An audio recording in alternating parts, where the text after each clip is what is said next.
Welcome to First Reading, the Old Testament Lectionary podcast for everyone who loves the Bible in the world. My name is Paul Esser. I am a PhD student in Hebrew Bible, Old Testament Studies at Yale University. And I'm Reverend Dr. Rachel Wren, Assistant Professor of Biblical Studies at Trinity Lutheran Seminary at Capital University. Tim and Rosie are off this week, and guess what? We have Prophet Isaiah again today. This is one of those seasons that feels like where we're in Isaiah a lot.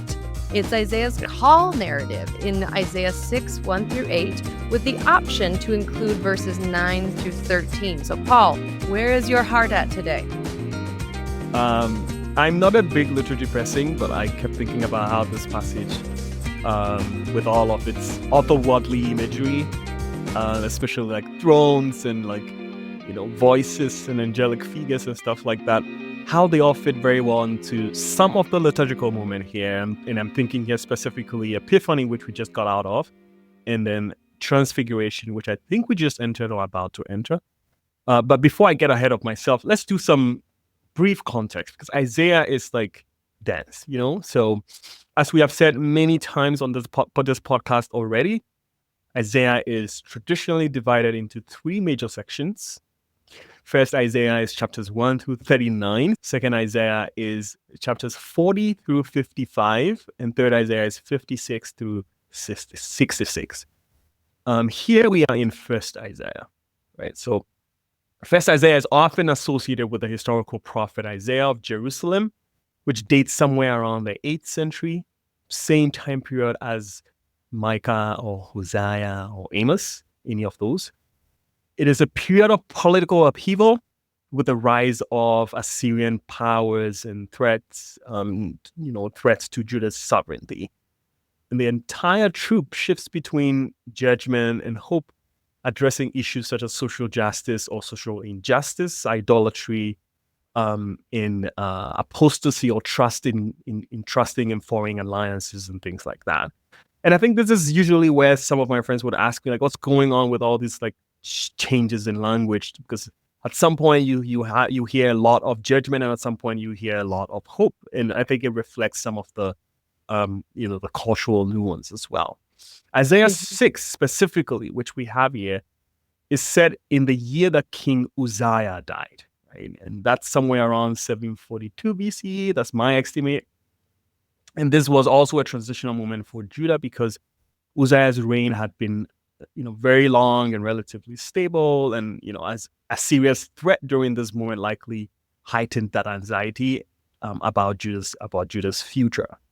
So some of what Isaiah is called to do is to name some of the occurrences of the time and to bring God's, perspective on some of the issues of the time. And as we can tell, this passage is Isaiah's commissioning. This is when Isaiah is actually called to do the work of a prophet. The moment where he's, basically ordained, as we can think of it in contemporary times. And this is a very popular passage, but it does have a lot of historical reference and relevance. And I'm sure that's why the RCL kind of brings it up almost every year.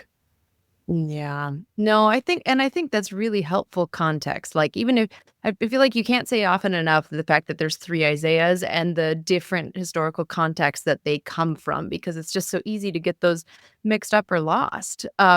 Especially when you have a passage like this that's just filled with otherworldly imagery that you were kind of talking about. It's really helpful too to think about this in terms of both call and ordination. I mean, I think those framing, we use those words today. So that's a really helpful way to understand what's going on here in and through the midst of these giant robes and these winged seraphs and all this other stuff going on. So So what else kind of strikes you about this passage? Where would you take preachers?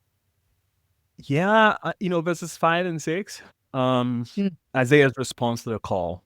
It says, "Woe is me, I am lost, for I am a man of unclean lips, and I live among a people of unclean lips. Yet my eyes have seen the King, the Lord of hosts."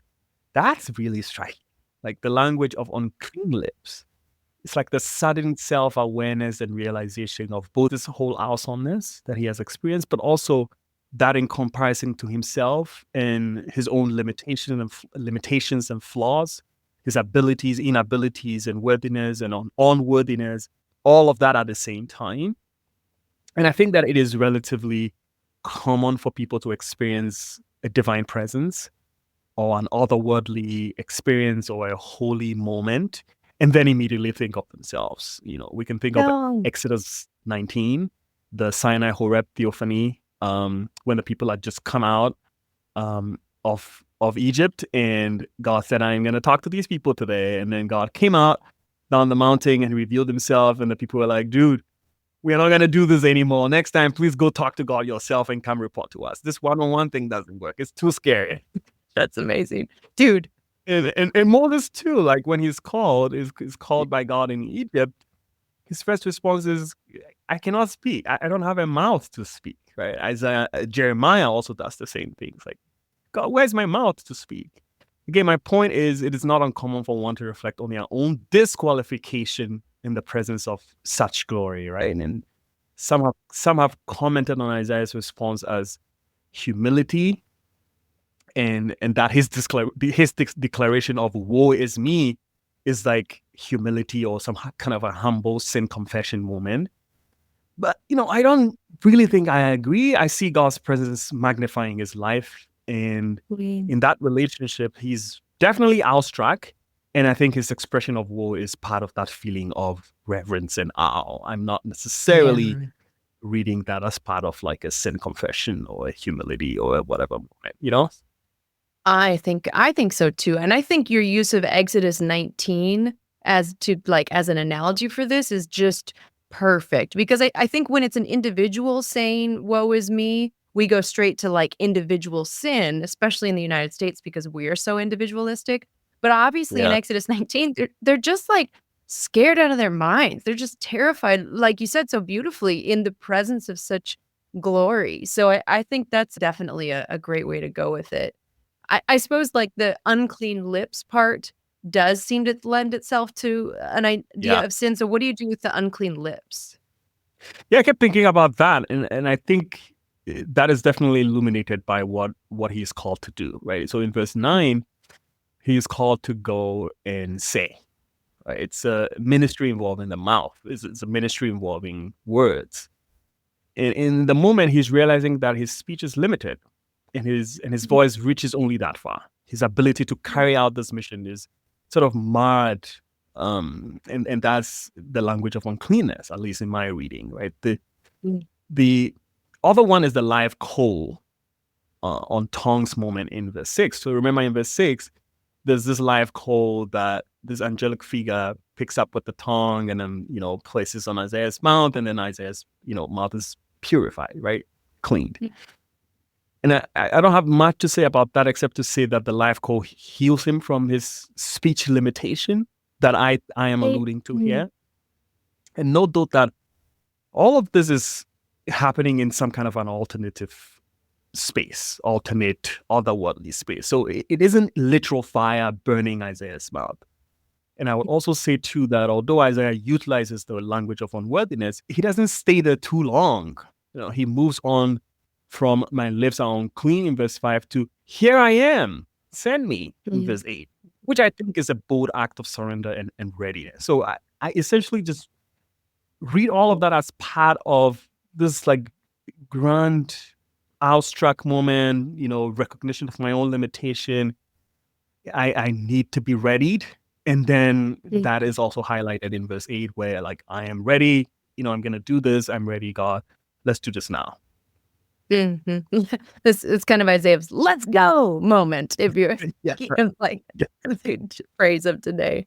Yeah, no, super helpful, super helpful. Do you have any other tips that preachers should keep in mind as they kind of approach this text? I'd say, like, in terms of preaching, because this passage is so common, every year it basically shows up. I'm sure preachers may have, especially preachers who've been preaching past 1 year, 2 years, they may have said a few things about the passage already, like, the language of call and being commissioned and being sent out, being a prophet, and the significance of being a prophet and standing in place of God in a very historic moment as this. I think all of that are very powerful moments. But definitely leaning into the liturgical moment also is important here, Mhm. which is one of the things that I want to highlight, which is explore how Isaiah's experience of God's presence and a revealing of his call could resonate, the Epiphany, which it's just passed, and Transfiguration, which is just coming, or it's here already. And if possible, I'll also say maybe don't skip verses 9 through 13 without at least acknowledging their complexity. And this is a tough commission. It's Nice. essentially telling Isaiah to preach a message that won't be received, right? And if I were preaching this passage, I would read all of that as a reminder that faithfulness in ministry isn't always about like the tangible results. It's also reflected in the very act of going, whether there is actual results that can be measured or not. Because if you read all through 9 to 13, it's basically saying like, their ears will not hear, their hearts will still be hardened, and all the difficult things that none of us would like to hear at the beginning of our ministry before the ministry actually starts, Right. you know? But I think the faithfulness here, if that language is appropriate, is in the going, is in Isaiah saying, God, I am ready, I'm going to do this, you sent me, and here is it, right?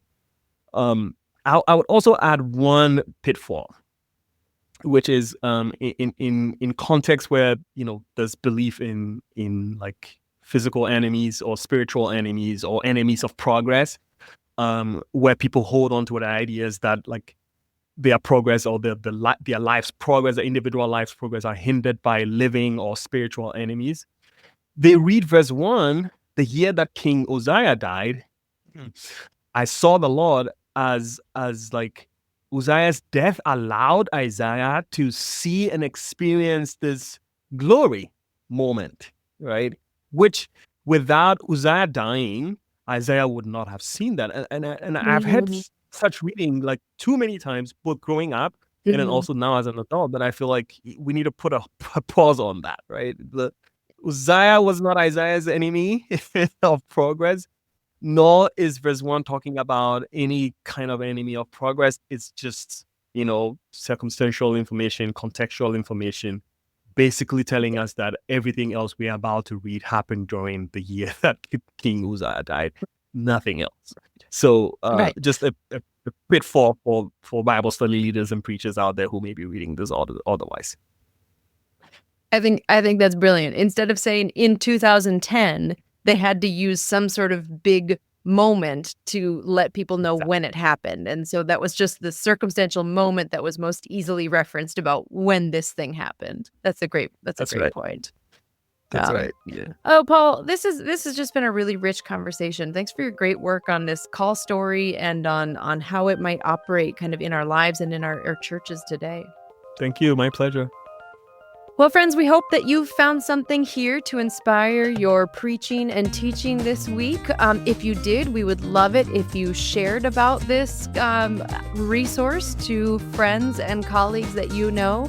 You can direct them to our website, firstreadingpodcast.com, and you can go there yourself and you can find back episodes. You can find ways to contribute if you would like to contribute either verbally in an email or financially in a subscription. We happily and gratefully accept both and all. Join us on Facebook if you'd like to give us a shout out there as well.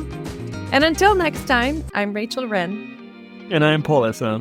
Happy preaching.